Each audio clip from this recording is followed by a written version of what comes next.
and welcome back to this week's Jags cast. We had a short break last week and we're back quicker than invoking a relegation clause if you're a first teamer at Firhill the last couple of weeks. Joining me, Alan Fraser and Davy Mains, our technophobe again today. Afternoon, gentlemen. Yes, I am twiddling buttons today, making sure that we're recording properly. I'm crossing fingers. And Thanks, of course, Alan. Cheers. as you can see, we're joined by another Thistle legend and a true Thistle legend. 11 years playing as part of the kind of first team squad and around it. Before, unfortunately, his career, which we'll touch on later on, his final game was Dundee United. It is Andy Anderson. Welcome, Andy. Yay, welcome, Andy. How are you doing? Okay, good afternoon. Thanks very much, Andy, for joining us today. Over 280 first team appearances. And God knows how many terrific memories you'll have, which we're really looking forward to hearing about. If we go back to the very beginning, you were signed in an S form in '68, but it wasn't just Thistle who were trying to sign you. I mean, you had a lot of clubs, both north and south of the border, chasing your signature. Yeah, there was quite a few. I can't remember them all, but the reason I joined the Thistle was because obviously they were up here. Rangers and Celtic wanted me as well, but I didn't fancy that. I thought Thistle would have been the better option, you know. Yeah, and of course wait, excuse me a minute. That's Rangers and Celtic at the door. Oh, no. I was just going to add in, and there's a player profile from one of the programmes, Andy, where you were asked about influences on your career, and you said very specifically David McParlin. Was that one of the reasons for signing for Thistle? It was. Davy come to the house. Who else was there? He's a Thistle legend as well. He played with Davy, and they were just what they outlined for the future was just wonderful. And I thought this is where I want to be, and that was the main reason. Davy was a gentleman, a real nice guy, and I had a lot of time for him, definitely. It will come to me who the other guy was. Memory's terrible. I think it's an age thing. it comes to us all, Andy.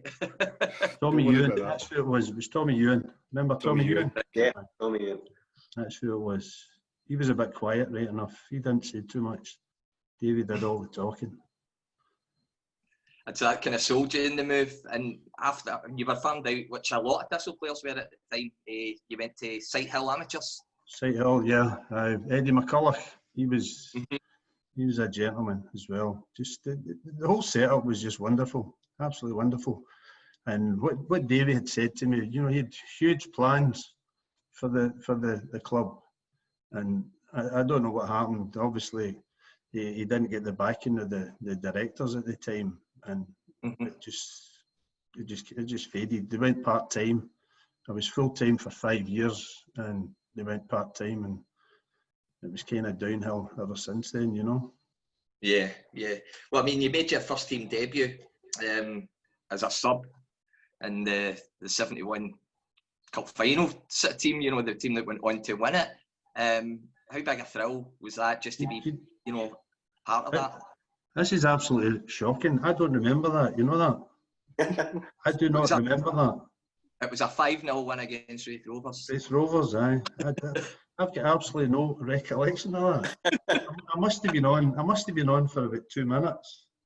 You're certainly listed as number 12, so you must have come on at some point. Aye, but aye. It's the early part of the preliminary rounds, you know, the sections, the league section. Yeah. Aye. Aye. I think it was actually the first game of the season, because I think somebody's found some cine film of that, and it seems to be we were raising the flag from winning the second division the year before. But I don't think you figured much after that until a wee bit later on. Is that right? Well, that would be 19 early 1971, just at the beginning there, wouldn't it? Yeah. Aye. I made my debut the following, I think it was April against Hearts. Right. A full debut, you know. Yes, starting the game. Mm-hmm. But the Wraith Rovers game, I've got absolutely no recollection of that. None whatsoever. Well, you didn't concede any goals. Well, I was only on for 2 minutes, so. But I I think it's a clean sheet, Andy. I think you should just take it. Oh, aye. Take the hit, aye. What was it like to be around the club at that particular time, Andy? You know, because as you say, David McFarland had great ideas for the club and going forward, and also, you know, with the cup final, still being part of the club at that time. It was just a tremendous time. You know, obviously, the feeling, everybody together, and it was the guys we played with. It was they were just superb. You know, it was a great bunch of boys, absolutely brilliant, and we just thought that, you know, Thistle not being the third team in Glasgow, we would end up being the first team in Glasgow. You know, but I think a lot had to do with the backing for the club, you know, the directors and things like that. These guys at that time were just interested in it. Was a Saturday out for them, I think. Yeah. They were just expecting to roll over, weren't they? Aye, it was after a while it got a bit disappointing, you know. Definitely did. Davey, you were going to touch on from 71. Yeah, well, no, just slightly after that. Aye. So Andy, we've been digging through. So I'm going to try and do the screen share thing and show you this. So this is an article that was in the newspaper at the time, and it talks a wee bit about your struggles with injury in terms of breaking an ankle and having a knee operation after you made your debut, but before you were fully in the team. Let me just see if I can share this. There we go. That's obviously a tough time to have made your start and then not actually playing regularly? Yeah, what happened, we went to Sweden. It was a pre-season tour, and I broke my ankle against Man City. I didn't actually break it. Mike Summerby broke it. He came in, honestly, he came in and got my standing, my standing foot. Oh, and just, that was me. I came back, I think I played a couple of reserve games around about the November time, and I hurt my knee, and I was out for nearly 2 years after that, between obviously, coming back from the ankle injury and then the knee injury. I went through 2 knee operations before it kind of sorted itself, and then I think I was about 20 or something when I started playing again, maybe 21. And it was just before my 21st birthday I started playing. But I lost the best part of 2 years because of I won't swear on camera, Mike Summerby. But how tough was that mentally, Andy? To get through, because you're just young, you've just started in your career, you're trying to make your way into the first team, and pushing and that, and then that happens. I mean, to come back for that is amazing, to be able to do that at that age. When you're young like that, I mean, all I ever wanted to do was play football. That was from my earliest memory. Being a wee boy playing in Glasgow, streets in Glasgow. That's all I wanted to do. So it was difficult because I thought, this is it. I'm never going to get back here. But just determination and just the desire to play football. That's all I ever wanted to do, play football. And by the time we get to 74, 75 season, you're a first team regular. You and Jackie Campbell, I think, were the first team centre halves. Yeah, right. I just missed out in promotion into the new Scottish Premier. Thistle finished 13th, and the top 10 were promoted, just for those who don't remember that time. But following season 75, 76 was a big season. First division champions, getting promoted back up to Premiership. It was that was a good time as well. Yeah, definitely. Crowds were brilliant. You know, that seemed to be the thing. When Thistle had a winning team, they come out. Everyone comes out the woodwork, and we were playing in front of superb home crowds, good away crowds, and it was just a great time. Definitely. And I remember one game in particular. It was a Kilmarnock game just before Christmas, December, and I'm sure there was about 12,000 people at Firhill, Raymond, and the atmosphere was electric, and we beat them 2-0. Is that right? I think that was right. I remember that season really well because Kelly was lying with us for that place to go up, wasn't it? That's right, yeah. So they were the big games. And I also remember what was that, 76, I was about 14 or something. I started going to away games then. So I started going home and away. And yeah, we were taking big crowds away. It's been good to run out an away ground this year, a decent Thistle support. Yeah, it was good. Great times, absolutely. It's really sad seeing what's happening present day, definitely. Yeah. Well, having won that, of course, there was also the change of manager. So you've gone from David McParland to the notorious Mr. Auld. Don't you be asking me any questions about Bertie. Oh, I think we already know, Andy. Again, just another very, very quick share here, if I can get this up. This is from the Evening Times, if you can see it. What's this one? Oh, no. There you go. Evening Times. Thistle star threatens to quit soccer because Bertie wouldn't give you a wage rise when everybody else has had one. That was a time as well. Bertie was he was a tyrant, but he was a great manager. I mean, what he did for Thistle at that time was great. A part-time club, kept us in the Premier League for what, 6 seasons? Yeah. Yeah, and he was a character. Definitely. I mean, during that time as well, Andy, it was kind of shifting. The power was shifting away from Celtic and Rangers as well. And you know, in days like that, we were, you know, very capable of beating Celtic and Rangers on a relatively regular occasion. You had Dundee United and Aberdeen were suddenly starting to sort of be the upcoming, well, as they were renamed, the new firm. But if you look at some of the players that you played against and all those clubs, was there any that stuck out as being particularly tough in that period? Well, it was always tough against Dundee United. Always. The one guy, Paul Sturrock, he was just. People ask me, you know, they ask me lots of questions. Who was the best player? Who was the best this? And Paul Sturrock was, in my opinion, was the best that I played against. He was a guy that you didn't know which way he was going. You know, you would think. People used to say to me that I could read the game, and I was pretty clued up. But see, with Paul Sturrock, you didn't know. One time he'd come at you, he'd go left, and you'd think, well, he's going to do that again, and then he would go the other way. He was superb.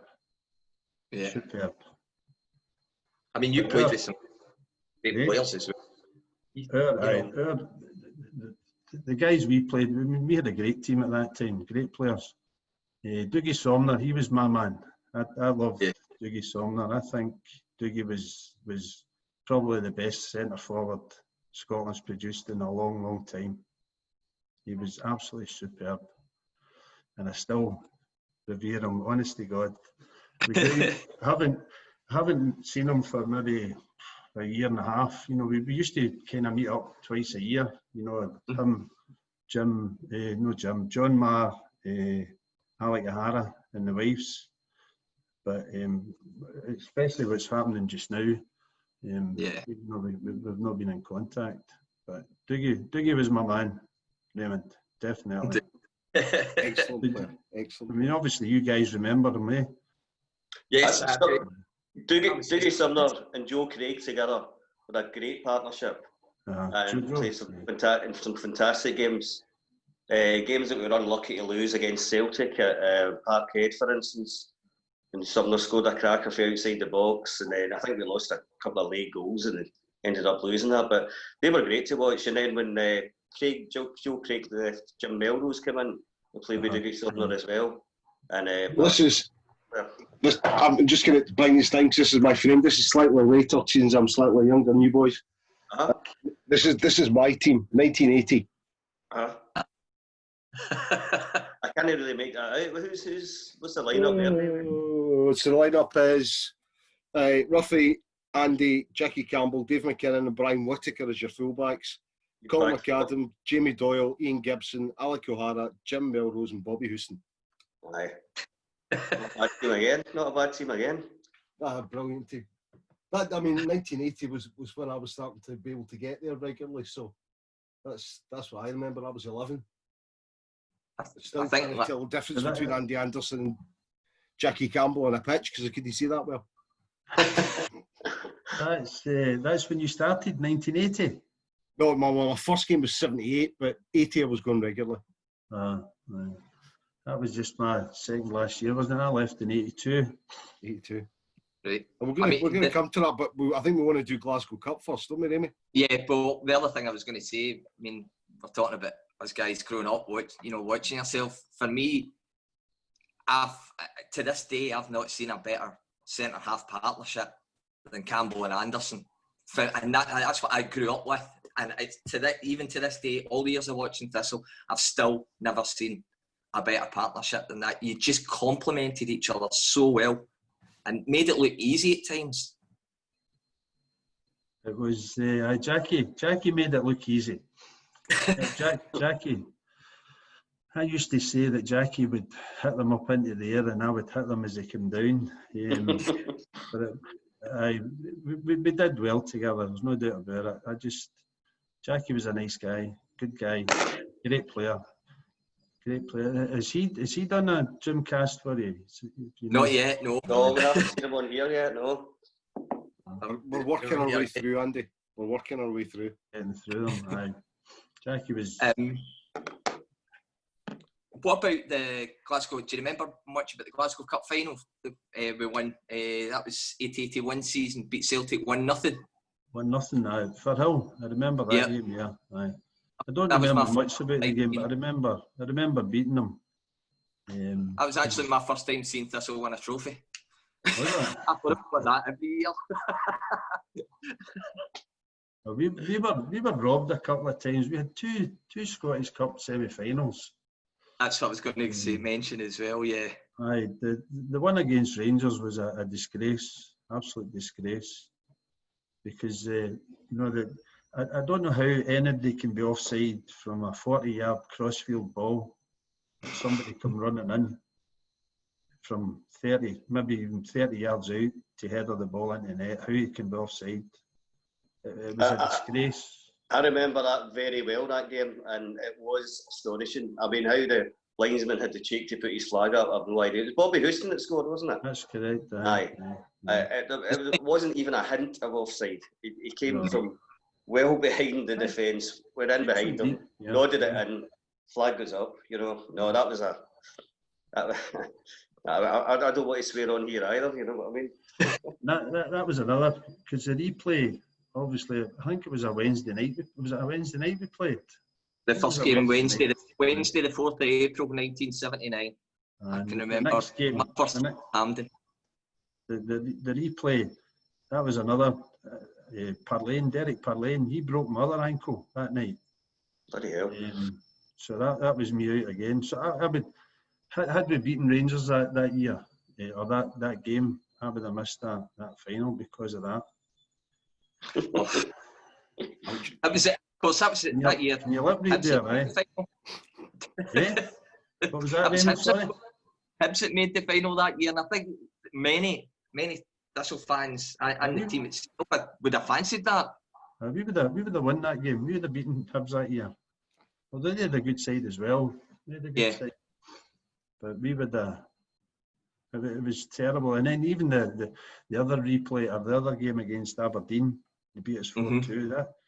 That other wee rat bag, for want of a better word, Harper, Joe Harper. I mean, I tackled the guy outside the box, and he stumbles and trips and falls inside, and the referee gives a penalty. I was at that game. Well, we gave them a good game, and we were unlucky that time as well. It was another semi-final. There was actually a picture. Sorry, there was actually a picture in the paper the following day, and actually showed me tackling him, and you could see the line where I tackled him was, I think it was about maybe 3 or 4 inches outside the box when I tackled him. And starting went down. Things like that. They did play in my mind then. Obviously, I think about them now, but it cheats you out of possibility of getting to the final, and then being like the 71 team, remembered probably forever. Yeah. Because nobody remembers, the semi-finalists, the beaten semi-finalists. No. And of course, by that's this point, life, as they say, isn't it? That's life. I was going to say, by this point, Bertie's away, and Peter Cormack is appointed as manager. Enough. That'd be good. December 80. The least said about Peter Cormack, the better. Well, I was going to ask, because you didn't play as many games, and you retired for 18 months after that. Was that down to Peter? Was that just Peter Cormack, you were 29 when you retired, Andy, and it seems a bit young. Seems a bit early. Yeah, Peter Cormack came in, and I don't know. Obviously, he didn't like me. But Bertie didn't like me either, right enough. He didn't like anybody, Andy. Bertie had no other choice but to play me. But Peter Cormack, he came into them. Well, and the first season, the first 6 games they lost that year, and losing your first 6 games in a season, you're farting against thunder for the rest of the season. Yeah. Because you're always behind and you're always chasing. The pressure's on you for every game, and Thistle never recovered from that. And that was the start of Peter Cormack caused the start of the decline, in my opinion. The worst Thistle manager ever. Oh, no, yeah. I think there's a few contenders for that, aye. Well, Davey, I was just going to say, up to that point, he was the worst Thistle manager ever. Well, there's a few contenders afterwards. Yeah, there's quite a few afterwards. But that was, you're probably right, that probably was the start of declining, because the 80s were not a good time for Thistle at all, and it was, it was first division, and it was relentless, bottom 4, bottom 5 of the first division, and getting nowhere, and not even looking as if you get out of that division for years, It's a struggle, the you don't go off to a good start. You're chasing your tail the rest of the season. It's the same what happened this season with Thistle. Chasing your tail. You don't get a good start, you're struggling. Absolutely. It's heartbreaking to watch, because Thistle's the only club I ever played for. I played for a team in Germany, but I went back to playing for fun. I didn't play for money. And Thistle's in my heart, red and yellow through and through. Definitely. Do you remember much of your final game? I'll be against Dundee United, and I think they beat us 3-0, I think. 2-1. 2-1, was it? 2-1. The heads were down by then, they knew the writing was on the wall. And I remember walking off the park at that time and just thinking, this is, because I knew I was going, this is the last time that I'm going to be here. And it was It was heartbreaking. There's a story at that game, because it's your last game and Dave McKinnon's last game for the club. And there's a story that you had been freed to move to Dunedin in New Zealand. Well, they had been in touch. They'd been in touch with us, and they actually wanted me to go over there and sign, and play for them. But I just decided that it was too far away. New Zealand wasn't for me, so I went to Germany instead. That was a wee bit closer. Cool. What about some of your ex-teammates, Andy? The three, because we've all kind of roughly about the same age. We obviously mentioned Jackie, but touched in Jim Melrose, Dougie, Ruffy, Donald Park, Bobby Houston, Brian Wick. Throughout, it was such a good period of Thistle players, and everybody just gelled, together. Was it the same off the pitch as well? Same off the park, aye. There was never ever anything happening in the dressing. You hear about dressing room bust-ups and like that. I never experienced anything like that, and all the time I was at Firhill. It was just a brilliant camaraderie. It was superb. Brilliant. Another guy you forgot to mention was the guy Jarden. Ian Jarden, the hardest shot in football, didn't he? He was a good player. Well, we had a load of good midfielders throughout that team, throughout the time we were there. We could have done better, I suppose. As you said, though, we got those two semis, cheated out of both. You know what I mean? It's a different story. You get through to the final, isn't it? The players we had at Firhill at that time, see if they had a better backing, a better board behind them, they would have done a lot better, definitely. I mean, we had a great side, we had a great team, and we'd have a couple of great strikers, and then they would sell one of them. Yeah. And then they would sell the other one, and then they would get somebody else. I mean, you look at the strikers we had. We had Maurice Johnson, Jim Melrose. Well, they actually brought big Colin McAdam in to replace me, believe it or not. Aye. Was that the intention? That was the intention. He was going to play at the back.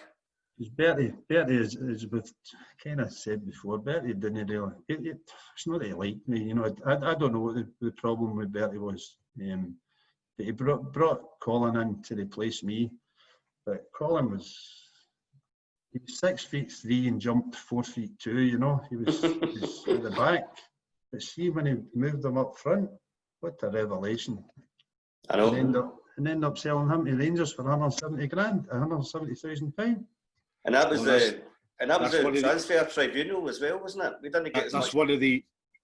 It was a steal. We went to transfer tribunal. I can't remember how much we were looking for. We were looking for 300,000. They offered us 50 or something like that, and they settled somewhere in the middle. Very famous photograph in the Evening Times is burned into my memory of Colin McAdam mocked up wearing a half and half strip of Rangers and Thistle as the tribunal was going through, because we're still fighting over it. Oh, I can't get that image in my head. Thanks for that. It's a nightmare. Oh, it was. I'll see if I can find it actually, and not put it on Jazzcast.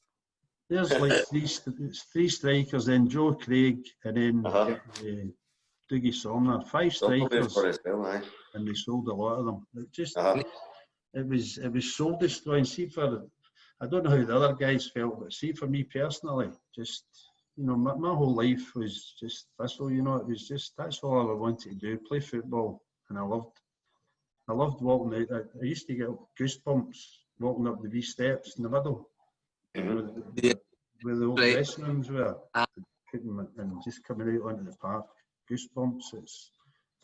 It's wonderful. Another striker actually I remember was Tony Higgins. Tony Higgins too, aye.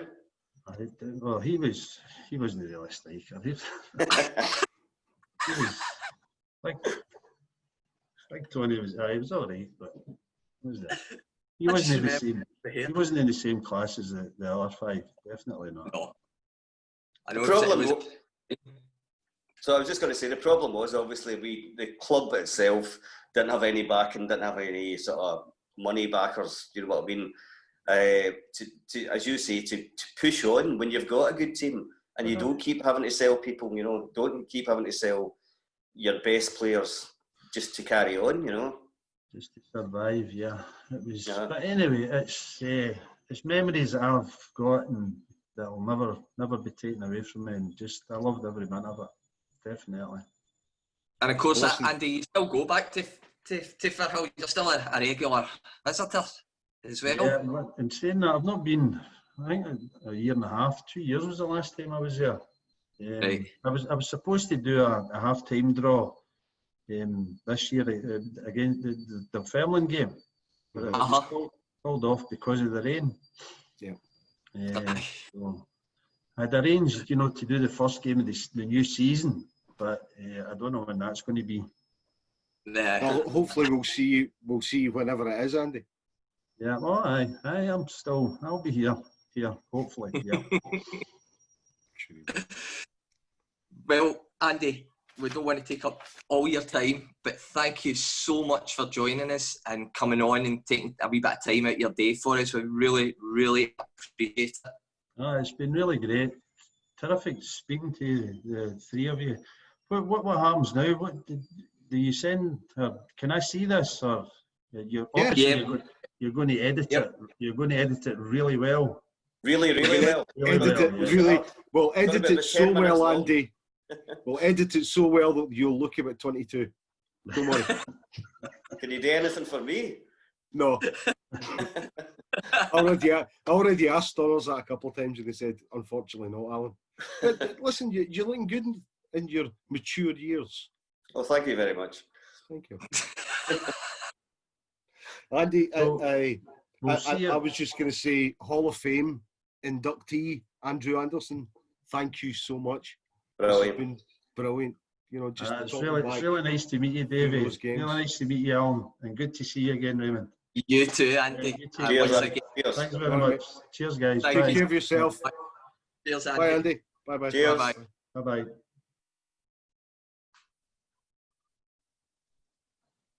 3. So big thank you again to Andy for joining us.